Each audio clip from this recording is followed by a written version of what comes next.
Hi and welcome back to the channel. In this video, we're going to be doing 5 things learned whilst watching Manchester United absolutely embarrass themselves against Liverpool at Old Trafford this past Sunday. Now, in number one, we've got the biggest problem at the club right now, and this is Ten Hag's structure when it comes to the midfield.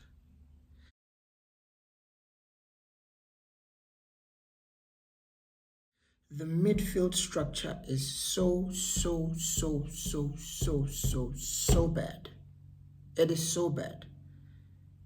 Honestly, the way in which Liverpool just basically just walked through our midfield was just, it was like it was men against boys. I mean, we literally made Gravenberch look like flipping prime Yaya Toure or something.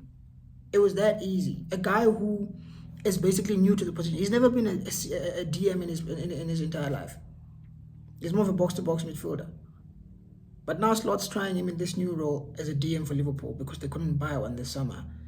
And guess what?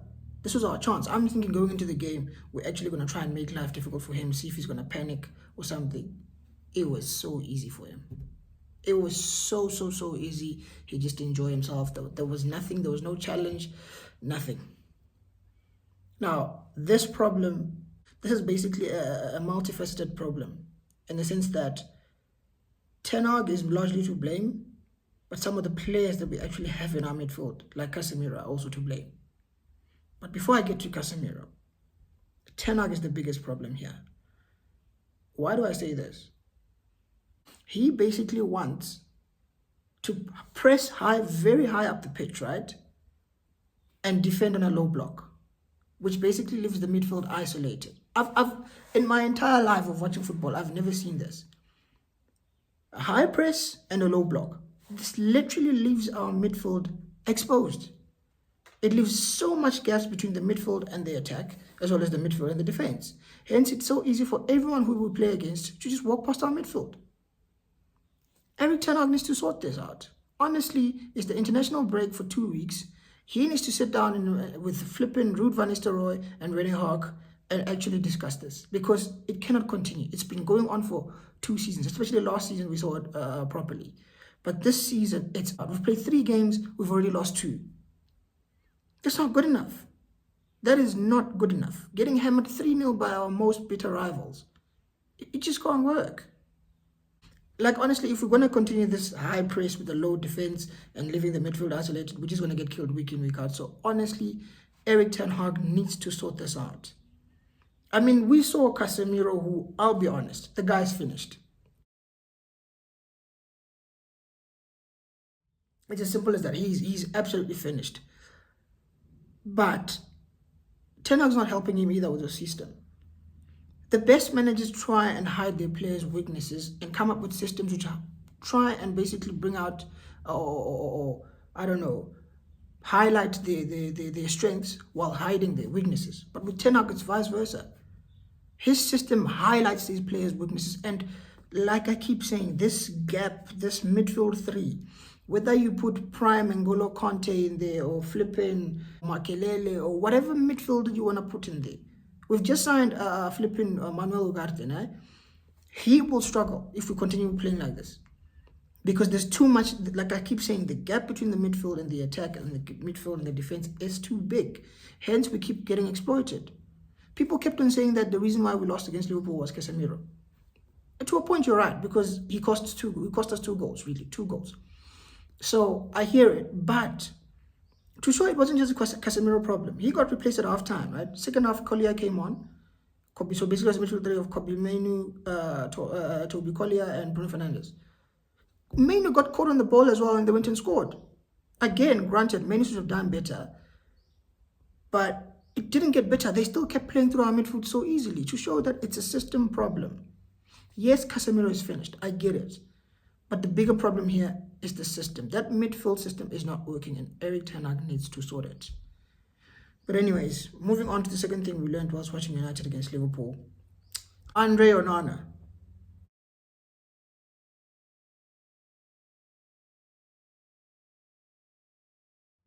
This guy is literally a clown. Honestly, he is awful. He's a terrible, terrible goalkeeper.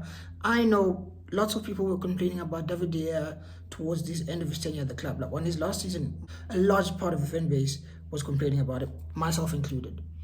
Because I thought De Gea was finished and we needed someone who could actually play with the ball. Now we go and we sign Andre Onana, who was one of the best goalkeepers according to some. But he comes to United and his ball playing ability ain't all that really. I don't see him doing those defense. I don't see him doing those proper through balls he used to hit. Whenever maybe there's a corner or a free kick, and then we get the ball and he tries to hit a quick take, to aim at someone. He doesn't do that. More often than not, he's kicking the ball out of the pitch.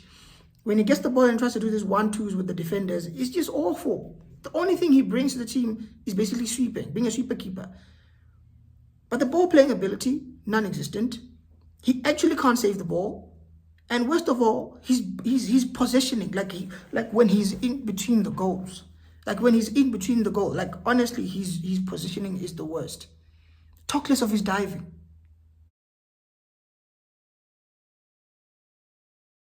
Every time he dives, it's like he's so slow to dive to get to the floor and actually save the ball. Hence, I promise you, I know we're a poor team, right? And we considered lots of shots last season, but I'd like to think about 30 to 40% of the shots or goals we conceded last season, he could have saved. But he doesn't. Week in, week out, this guy is getting beaten by goals where you're thinking, bro, come on, man. Honestly, this guy is not good enough. He is terrible. And Eric Ten Hag is the reason why we have him. He pushed hard for him. We were being linked with someone like Diogo Costa from FC Porto, a proper goalkeeper who can play with his feet and can actually make a good and is actually a good shot stopper. Instead, we went and got this clown from Inter Milan for £50 million. He's absolutely useless. Atrocious goalkeeping. If you saw the goal in which Salah scored to make it 3 against Liverpool, he didn't have to put it in the corner. Just put it on target and you score.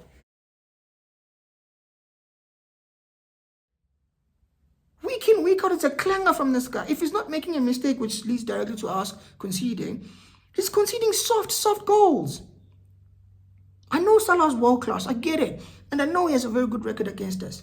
But with Onana, you don't have to be Mo Salah to score. Anyone can score against him. I could score against him. All you need to do is hit the ball low and hard, make sure it's on target, and you will score. You've got a 90% of chance of scoring. Because this guy, trust me, is basically a hologram. He can't save anything, bro. Just watch the goals in which he concedes. They are not good enough. He should be saving those. Honestly, Andre Onana for me, right? I'd be giving him the rest of this season. But even then, I'm just saying that because of FFP. If we had enough money, I'd sell him and get someone else. Honestly, I'd go get someone like a Diogo Costa. I know he's about what? I think they said they got a release clause of about 65 million pounds.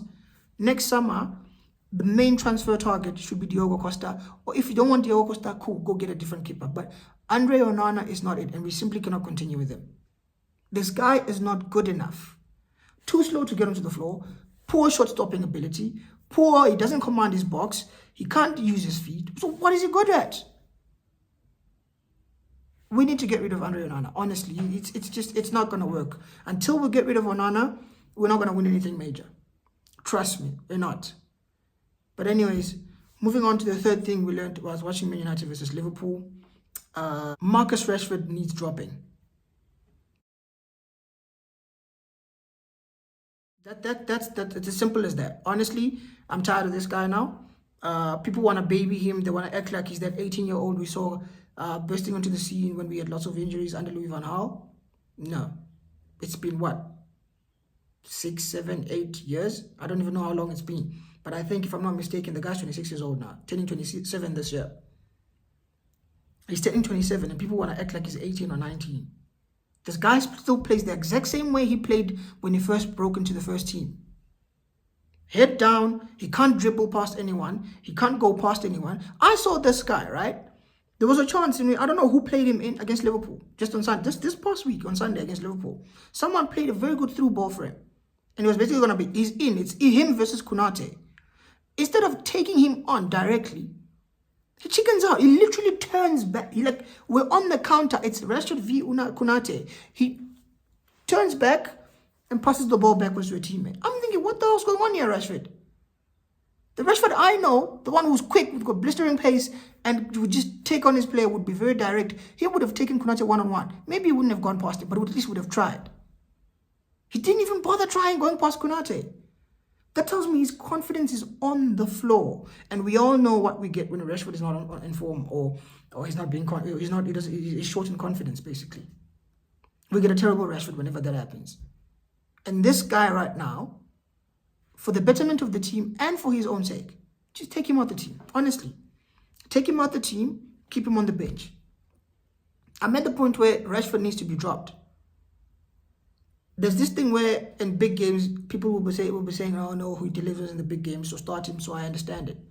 But bro, the big game is coming, he's done fuck all. So drop him. Keep him on the bench. I usually say Garnacho should be coming off the bench because I don't think we see the best of Garnacho when he starts. But at this point, I feel like we're back into a corner because Anthony is useless. We've got Ahmad on the right. So play Garnacho on the left, play Ahmad on the right. But when it comes to Ahmad, why the hell did Ten Hag drop him against Liverpool? I mean, honestly, why? For Rashford. I'm tired of this guy. Just drop Rashford. Honestly, keep him on the bench. Maybe even drop him from the... This is why I wanted to keep Jadon Sancho, by the way.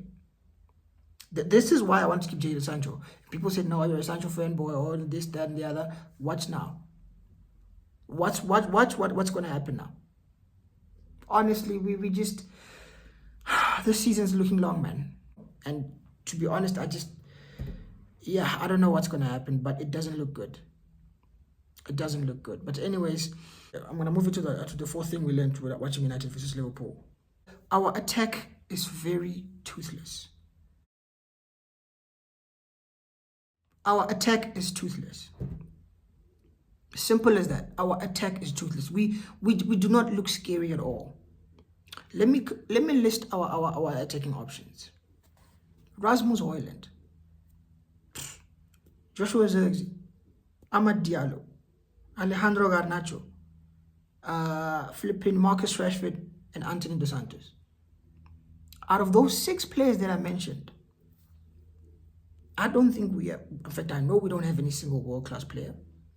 I know we don't even have a top class player. We've got a few players with potential, but we don't have a top player.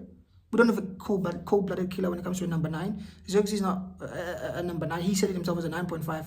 Is more about getting the ball to feet, interchanging with his teammates. Basically, he's more of a creator than a goal scorer. Rasmus, for me, is not good enough. I know I can see him on the flipping portrait behind me. Should probably take that down soon. He's not good enough. He's not a killer. He's got potential, but I don't think he's ever going to be a killer. He's not. He doesn't have it in him. I'm sorry.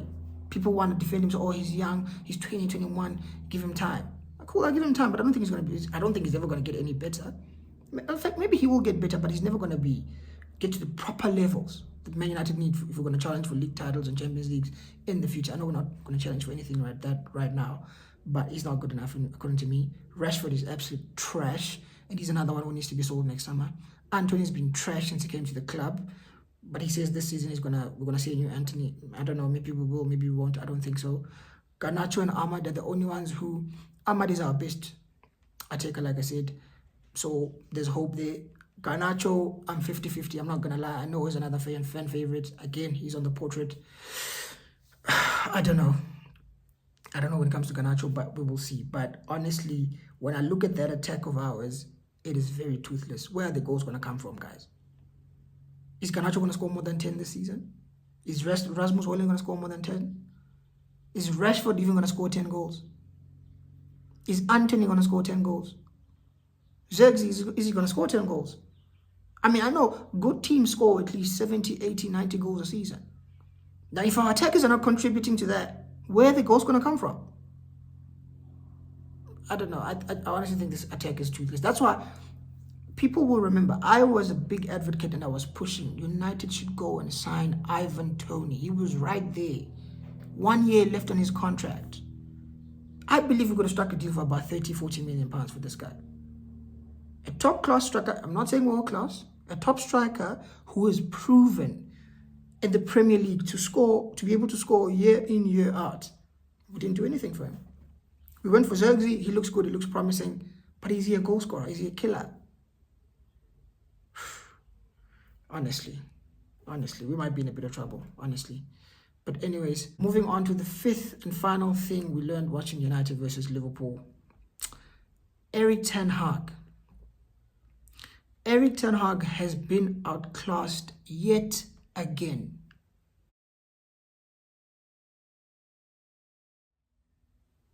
Arne Slot just joined Liverpool, right? He's 2 months into the job and he's already schooling Ten Hag. This was an Arne Slot, by the way, who didn't even get backed in the window, who got 2 signings. One has been sent back on loan, Mamardashvili to Valencia. He got Chiesa. He wasn't even in the traveling squad because he wasn't registered on time. He was in the stands. So he's basically using Klopp's old squad. And yet, he already has Liverpool balling out. He's got them playing his own style. It's not exactly the same as Klopp's style, the similarities, but it's his own style. And they've already managed to adapt to his style, to show that he's actually coaching. He's doing his job, unlike Ten Hag. Why is it that every manager who we play against schools us? Or rather, schools Ten Hag. The guy is technically inept. He is simply out of his depth at Manchester United, and he will never improve. He keeps making the same flippant mistakes. He's not good enough. His in-game management is awful. His substitutions are terrible. Timing is always off. He keeps his favorites on. We get dominated by everyone we play. And yet again, like I said, he's been outclassed yet again. The same thing happened last week against Brighton. We were outclassed by flipping Brighton. This is not even a Brighton with Roberto De Zerbi, by the way, who play well, pressing, tiki-taka type of things, high pressure, none of that. This is under Hursler. It was his second game in charge of Brighton. He had them playing better football than us.